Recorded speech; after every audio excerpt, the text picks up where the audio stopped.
মমতা বন্দ্যোপাধ্যায় শুধু জিদি নয়, বেপরোয়া। উনি ভাবছেন এই বেপরোয়াপনা দিয়ে উনি অনেক কিছু হাসিল করবেন। উনি যাদের জোট বাঁধার কথা বলেছেন তাদের বিরুদ্ধে যদি রাষ্ট্র ব্যবস্থা নেয়, উনি ওদেরকে আটকাতে পারবেন তো 13টা বাজার হাত থেকে। প্রথম থেকে যেহেতু বলা হয়েছিল জিহাদি জামাতি ব্যাপারটা এসেছিল, তাদেরকে বাদ দেওয়া হবে, সেই জন্য বেশ কিছু মানুষের নাম, ভারতবর্ষের পশ্চিমবঙ্গের মানুষের নাম ওরা ইচ্ছাকৃত এগুলো মিসম্যাচ করিয়ে দিয়েছে। গুজরাটে প্রায় 70 লাখের কাছাকাছি নাম বাদ হয়েছে, উত্তরপ্রদেশে প্রায় 4 কোটি নাম বাদ গেছে। কেউ লাফাচ্ছে না, উনি লাফাচ্ছেন কেন? নমস্কার, আপনারা দেখছেন দ্য ইন্ডিপেন্ডেন্ট বেঙ্গল। আমি ঋতিকা আপনাদের সঙ্গে। এই মুহূর্তে একেবারে আমরা যে সময় এখানে বসে রয়েছি, মুখ্যমন্ত্রী কিন্তু 6ই মার্চ থেকে ধর্ণা মঞ্চে এসআইআর এর বিরুদ্ধে ধর্ণা দিচ্ছেন এবং অন্যদিকে 8ই মার্চ একেবারে বঙ্গে এসেছেন জ্ঞানেশ কুমার, নির্বাচন কমিশন। এই মুহূর্তে এই বিষয়ে আমাদের সাথে কথা বলতে রয়েছেন বিজেপি নেত্রী দেবশ্রী চৌধুরী। ম্যাম, প্রথমে দ্য ইন্ডিপেন্ডেন্ট বেঙ্গলে আপনাকে স্বাগত। নমস্কার। আমরা যে বিষয়টা এই মুহূর্তে দেখতে পাচ্ছি, মুখ্যমন্ত্রী ধর্ণা মঞ্চ থেকে একেবারে হুঁশিয়ারি দিচ্ছেনই বলা যেতে পারে যে একদল কমিউনিটি আছে, তারা যদি জোট বাঁধে 1 সেকেন্ডও লাগবে না আপনাদের 12টা বাজাতে, 13টা না বাজাতে চাইলে বিজেপির প্ররোচনায় অন্তত পা দেবেন না। মুখ্যমন্ত্রী তাদের আশ্বাস দিচ্ছেন। এই কথাটা উনি কাকে বলেছেন যে আপনাদের 13টা বাজাতে সময় লাগবে না? মুখ্যমন্ত্রী মাথাটা তো এমনিতে ঠিক নেই। যবে থেকে এসআইআর শুরু হয়েছে তবে থেকে ক্র্যাকটা একদম পরিষ্কার হচ্ছে। এই যে কথাটা গতকাল বলেছেন উনি, এই কথাটা কতটা দেশ বিরোধী, কতটা সংবিধান বিরোধী উনি কি এটা জানেন না? আলবাত জানেন। উনি ভাবছেন ভারতবর্ষের বিরোধী মুখ উনি হবেন। অনেকেই অনেক কিছু করেছে, অনেক লম্ফঝম্প করেছে। আলটিমেটলি দিনের শেষে বিজেপির কাছে সব রাজনৈতিক ব্যক্তিত্ব তাদের সমস্ত নোংরামের খেলা অবসান করে পরাভূত হয়েছে। মমতা বন্দ্যোপাধ্যায় শুধু জিদি নয়, বেপরোয়া। উনি ভাবছেন এই বেপরোয়াপনা দিয়ে উনি অনেক কিছু হাসিল করবেন। উনি যাদের জোট বাঁধার কথা বলেছেন তাদের বিরুদ্ধে যদি রাষ্ট্র ব্যবস্থা নেয়, উনি ওদেরকে আটকাতে পারবেন তো 13টা বাজার হাত থেকে। কেন আটকাতে পারবেন না আপনার মনে হচ্ছে? রাষ্ট্র যদি কোনো উচ্ছৃঙ্খল উদ্দেশ্য প্রণীত দেশ বিরোধী কোনো কার্যকলাপে সামিল হয়, ভারত রাষ্ট্রের হাতে কি ক্ষমতা আছে সেই দেশ বিরোধী শক্তিরা কি সেটা জানে না? জেনেও বেপরোয়াপনা যদি করতে যান মমতা বন্দ্যোপাধ্যায়, তখন তাদেরকে রক্ষার দায়িত্ব মমতা বন্দ্যোপাধ্যায় নেবে তো। তখন কিন্তু 13টা হবে না, তখন 26টা বাজবে। সেই জায়গায় দাঁড়িয়ে রাজ্যে যখন মুখ্য নির্বাচন কমিশন জ্ঞানেশ কুমার এয়ারপোর্ট থেকে একেবারে বঙ্গে ঢুকলেন, কিংবা পরের দিন একেবারে কালীঘাটে পুজো দিতে গেলেন, আমরা দেখলাম যার তাকে কালো পতাকা দেখানো হচ্ছে, তাকে গো ব্যাক স্লোগান দেওয়া হচ্ছে এবং যারা বিক্ষোভ করছেন পুলিশ তাদের কার্যত পাহারা দিচ্ছেন। দেখুন, আবারও বলছি, এটা মমতা বন্দ্যোপাধ্যায় বেপরোয়াপনা। মমতা বন্দ্যোপাধ্যায় এসআইআর শুরুর প্রথম দিন থেকে যে আচরণ করছেন সেটা তো সংবিধান বিরোধী ছিল। অনেকে শিশু সুলভ বলেছেন ওনার কোর্টে গিয়ে লাফালাফি করা, অনেকে ঘৃণ্য শব্দটা বলেছে যখন উনি আইপ্যাকের অফিসে পাগলের মতন ফাইল নিয়ে পালাচ্ছিলেন। এবার যেটা করছেন সেটা হচ্ছে বেপরোয়া, যে আমি এই আচরণটা করেই হয় জিতবো নয় হারবো, হয় বাঁচবো নয় মরবো। কিন্তু কতগুলো ক্ষেত্রে না এগুলো পজিটিভ কাজের জন্য খুব ভালো, যে ডু অর ডাই সিচুয়েশন, করেঙ্গে ইয়া মারেঙ্গে, এগুলো পজিটিভ জন্য ভালো। নেগেটিভের জন্য কোনো বাচ্চা যদি বলে হয় আমাকে মোটর সাইকেল দাও, না হলে 17 তলা থেকে ঝাঁপ দেব, এই বেপরোয়াপনাটা ভালো না। এটা মুখ্যমন্ত্রীর এতগুলো রাজনৈতিক জীবন কাটিয়ে এসে দায়িত্ব পালন করে এসে এবং বয়সে এই আচরণটা ভালো না, সঠিক না। এই আচরণে উনি ওনার হয়তো গেইন করছেন বা উনি ওনার লোকদেরকে হয়তো সাময়িক আশ্বস্ত করতে পারছেন, অথবা ওনাকে কেউ হয়তো গোটা ভারতবর্ষের যারা কিছু কিছু মানুষ ওনার পক্ষে, মাসি পিসি কাকি জেঠি বলে, তারা হয়তো ভাবছেন দিদি আপনি ঠিক লাইন, আপনিই পারবেন। এই যে মানে পিছন থেকে প্রভোগ করা, এই প্রভোকেশনে উনি যদি এই বালখিল্যতা বা শিশুসুলভ আচরণ করেন, এটা পশ্চিমবঙ্গের বাসীর জন্য ভালো হবে না।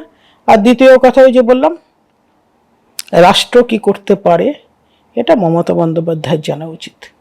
ম্যাম, যে বেপরোয়াপনার কথা আপনি এই মুহূর্তে বললেন, ঠিক এই বেপরোয়াপনাই আমরা কিন্তু ঠিক কিছু বছর যদি আমরা পিছিয়ে যাই, দেখেছিলাম সিঙ্গুর আন্দোলন। সেই সিঙ্গুর আন্দোলন থেকেই তো মুখ্যমন্ত্রী মমতা বন্দ্যোপাধ্যায় একেবারে মুখ্যমন্ত্রীর চেয়ারে বসেছিলেন। তাহলে এই বেপরোয়াপনা যে 26-এ তার কোনো পজিটিভ দিক দেবে না, এটা কতটা মানে কিভাবে দেখছেন এই বিষয়টি? বেপরোয়া সেই সময় মমতা বন্দ্যোপাধ্যায় যেটা ছিলেন, অবশ্যই তৎকালীন সিঙ্গুরের জমি দেয়া নিয়ে বা যে আন্দোলন, তাতে ক্ষতি হয়েছে, এতে কোনো সন্দেহ নেই। পশ্চিমবঙ্গের ভাগ্যে অন্ধকার এসছে নেমে, শিল্পের ভবিষ্যৎ তলানিতে চলে গেছে। কিন্তু তখনও তাও একটা বিষয় ছিল, ওই যে বললাম, বেপরোয়াপনা সদর্থক কাজে ব্যবহার হলে অনেক সময় ভালো ফল হয়। সেটা কি ছিল? বামফ্রন্টের বা সিপিএমের সন্ত্রাস, বামফ্রন্টের বা সিপিএমের অত্যাচার, বা সেই সময় পশ্চিমবঙ্গের যে ভবিষ্যৎ সেটা অন্ধকারের দিকে হাঁটছিল, তার বিরুদ্ধে একজন নেত্রী বেপরোয়াপনা দেখিয়েছেন। পজিটিভ নেগেটিভ দুটোই থাকতে পারে, কিন্তু ওনার বেপরোয়াপনা ছিল যে আমি হয় যাবে জীবন, নয় হাসিল করব। তাতে ওনার পশ্চিমবঙ্গের সরকার পরিবর্তন হয়েছে, বামফ্রন্টের অবসান হয়েছে, অন্তত বাম অপশক্তির শেষ হয়েছে। সেইটা ছিল সদর্থক ভাবনায়। আর আজকে 15 বছর রাজ্য চালিয়ে রাজ্যকে তলানিতে ফেলে দিয়ে আজকে কিসের জন্য বেপরোয়াপনা দেখাচ্ছেন? আজকে হচ্ছে আমার ক্ষমতাটা যেন তেন প্রকারে ধরে রাখতে হবে, 1 নম্বর। 2 নম্বর বিষয়, সেদিনকার আন্দোলনটা ছিল পশ্চিম বাংলার মানুষকে নিয়ে, জনগণকে নিয়ে। আজকে উনি যেটা মেনশন করছেন সেটা একটা কমিউনিটি, যেটা ওনার দুধেল গাই। দুটোর মধ্যে বিরাট তফাৎ না? আর দুটোর মধ্যে যেটা আছে, সেই দিন মানুষ দলমত নির্বিশেষে সবাই যে আগে বামফ্রন্টের অবসান করতে হবে এরকম ভাবনা থেকে সবাই সাথ দিয়েছিল। আজকের কিন্তু পরিস্থিতিটা সম্পূর্ণ উল্টো। কিন্তু মুখ্যমন্ত্রী বারংবার বলছেন যে বিজেপি এত পরিবর্তন যাত্রা করছে কিংবা এত কথা বলছে এসআইআর নিয়ে, পারলে সবার ভোটাধিকার ফিরিয়ে দিক, আগে গণতান্ত্রিকভাবে বিজেপি লড়াই করুক। বিজেপি অগণতান্ত্রিকভাবে কোথাও লড়াই করেছে ভারতবর্ষে নয়, পৃথিবীর সমস্ত মানুষ কোথাও আঙুল তুলতে পারেনি। কারণ বিজেপির যে নিজেদের যে সংবিধান, তার যে পঞ্চদর্শন, তার অন্যতম একটা পিলার হচ্ছে গণতন্ত্র। 2 নম্বর, মানুষের ভোটাধিকার ফেরাতেই এখানে আসা। কিন্তু কারো মৃত ভোটারকে ফেরাতে পারবে বিজেপির তো এত ক্ষমতা নেই। তাহলে উপরে আবার আমাদেরকে সবাই টিকিট কেটে কেটে যেতে হবে, যে যমরাজকে বলে আমাকে নিয়ে চলো, ওনাকে আনবো আমি ফিরিয়ে। যার ফর্জি ভোটার, যে আদতেই বিলং করেন না, অস্তিত্ব নেই, তাকে কি করে তার অধিকার ফিরিয়ে দেব? সেটা তো বিজেপি পারবে না। হ্যাঁ, নাম এসআইআরের এই প্রক্রিয়ায় কিছু নাম বাদ গেছে। সেটার মধ্যে অন্যতম একটা প্রধান কারণ ছিল যে প্রথম থেকে মমতা বন্দ্যোপাধ্যায়ের দল বারবার কিছু মানুষকে প্ররোচিত করেছিল, কাগজ দেবেন না, কাগজ আমরা দেখাবো না। কিছু মানুষ ওনার ভুলে পা দিয়ে দিয়েছেন, তারা তখন কাগজ দেখায়নি। এইবার ওই কাগজটা নিয়ে গিয়ে ফাইল করে দিদির কাছে ফেলতে হবে। দিদি এই যে কাগজ আপনি দেখাতে না বলেছিলেন, এবার দিদির দায়িত্ব যারা কাগজটা জমা দেননি, অথবা বারবার ডাকলেও যারা দিদির কথায় মাথা লাগিয়েছিলেন যে দিদি আমাদের সর্বশক্তিমানা, তিনি সব করতে পারবেন, আমি কাগজ দেখাবো না, কাগজ দেখাননি, তাদের কিছু নাম বাদ গেছে। কিছু ক্ষেত্রে নাম যেটা বাদ গেছে সেটাও রাজ্য সরকারের যারা অফিসাররা, এআরও এআরইও যারা আছে, এইআরও যারা আছে, তাদেরকেও বুদ্ধি করে বলা হয়েছিল যে এগুলো যখন করবে, ডকুমেন্ট তুলবে, ইচ্ছাকৃত ভুল করো, যাতে একটা বড় ক্যাওস হয়। প্রথম থেকে যেহেতু বলা হয়েছিল জিহাদি জামাতি ব্যাপারটা এসেছিল, তাদেরকে বাদ দেওয়া হবে, সেই জন্য বেশ কিছু মানুষের নাম, ভারতবর্ষের পশ্চিমবঙ্গের মানুষের নাম ওরা ইচ্ছাকৃত এগুলো মিসম্যাচ করিয়ে দিয়েছে। দেওয়ার ফলে কী হবে, এমন একটা পরিস্থিতি তৈরি হবে, ক্যাওস। মমতা বন্দ্যোপাধ্যায় ঘোলা জলে মাছ ধরার ওস্তাদ। মমতা বন্দ্যোপাধ্যায় চেয়েছিল একটা বিরাট ঘোলা জল হোক, জলটা গুলিয়ে যাক। তাহলে কী হবে, এসআইআর বাদ দিয়ে উনি বারবার একবার রেগে, একবার আবেদন করে, একবার পায়ে ধরে এই যে পুরনো ভোটার লিস্টেই ভোটটা হোক, 26 সালে পুরনো ভোটার লিস্টেই ভোটটা হোক, কিন্তু এটা তো হবে না। তোমার ভোটের কারিকুরি কোথায় সেটা তো ধরা পড়ে গেছে। এবার সেই মানুষদেরকে আমরা বলছি অধৈর্য হবেন না। দিদির চালে পা দিয়ে যারা ঠকেছেন তারা আমরা রক্ষা করে নেব। সবার নাম তোলাবার বন্দোবস্ত হবে। আমাদের রাজ্য সভাপতি পরিষ্কার শব্দে বলেছেন, জ্ঞানেশ কুমারকেও উদ্দেশ্য করেও বলেছেন যে অর্ধেক পথে এসআইআর রেখে যাওয়া যাবে না। সবার নাম ঠিকঠাক উঠলে, সংশোধিত ভোটার তালিকা হলেই ভোট হবে। কার্যত জ্ঞানেশ কুমারের সাথে গতকাল একেবারে বিভিন্ন রাজনৈতিক দল, শাসক দল থেকে শুরু করে বিরোধী দলের বৈঠক ছিল, আমরা যেমনটা জানি। জ্ঞানেশ কুমার সেখান থেকে প্রশ্ন তুলছেন যে আরও তো বিভিন্ন রাজ্যে নির্বাচন হচ্ছে, তাহলে শুধুমাত্র বাংলাতে এত প্রতিহিংসা কেন? শুধু তাই না, 12টা রাজ্যে হচ্ছে। গুজরাটে প্রায় 70 লাখের কাছাকাছি নাম বাদ হয়েছে। উত্তরপ্রদেশে প্রায় 4 কোটি নাম বাদ গেছে। কেউ লাফাচ্ছে না, উনি লাফাচ্ছেন কেন? প্রক্রিয়া যখন চলে, এত বড় সিস্টেম, এত সংখ্যা, তার মধ্যে প্রক্রিয়া, যে কোনো প্রক্রিয়ায় ভুল থাকে। প্রত্যেক বছর যে মাধ্যমিক পরীক্ষা হয়, মাধ্যমিক বোর্ড যে হয়, ওয়েস্ট বেঙ্গল বোর্ডের বা বিভিন্ন বোর্ডে, সেখানেও কিন্তু অনেক ভ্রান্তি আসে।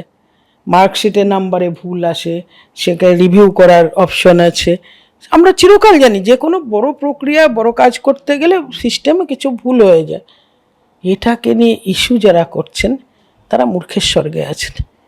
11টা রাজ্যে একসঙ্গে এসআইআর হয়েছে, সবখানেই ঠিকঠাক চলছে, এখানেও হতে হবে। কিছু লোক, শাস্ত্রে একটা কথা আছে, এমনিতে ভদ্রভাবে মেনে না, আর কিছু বলে শাস্ত্রে, সাপ মরে সোজা হয়। ম্যাম, একেবারেই শেষ প্রশ্ন, রাজ্যে এসআইআর এখন বর্তমান যে পরিস্থিতি দাঁড়িয়ে রয়েছে, একটি প্রশ্ন সেই জায়গা থেকে তো বারংবার উঠছে যে রাজ্য কি এবার তাহলে রাষ্ট্রপতি শাসনের দিকে? দেখুন, এটা আমাদের বলার বিষয় নয়, এটা আমরা বলতে পারি না, এটা বলবার অধিকারও নেই। পরিস্থিতি যেদিকে যাবে সেদিকে হবে। উচিত তো ছিল, যখন থেকে শুরু হয়েছে এসআইআর প্রক্রিয়া, মমতা বন্দ্যোপাধ্যায়েরই উচিত ছিল অনেক তাড়াতাড়ি জিনিসটা যাতে মিটে যায়। বেপরোয়া খেলার মুশকিল আছে ভাই। বেপরোয়া খেলে সবসময় যে ভালো ফল হবে এমন কোনো কথা নয়, খেলা উল্টো দিকেও ঘুরতে পারে।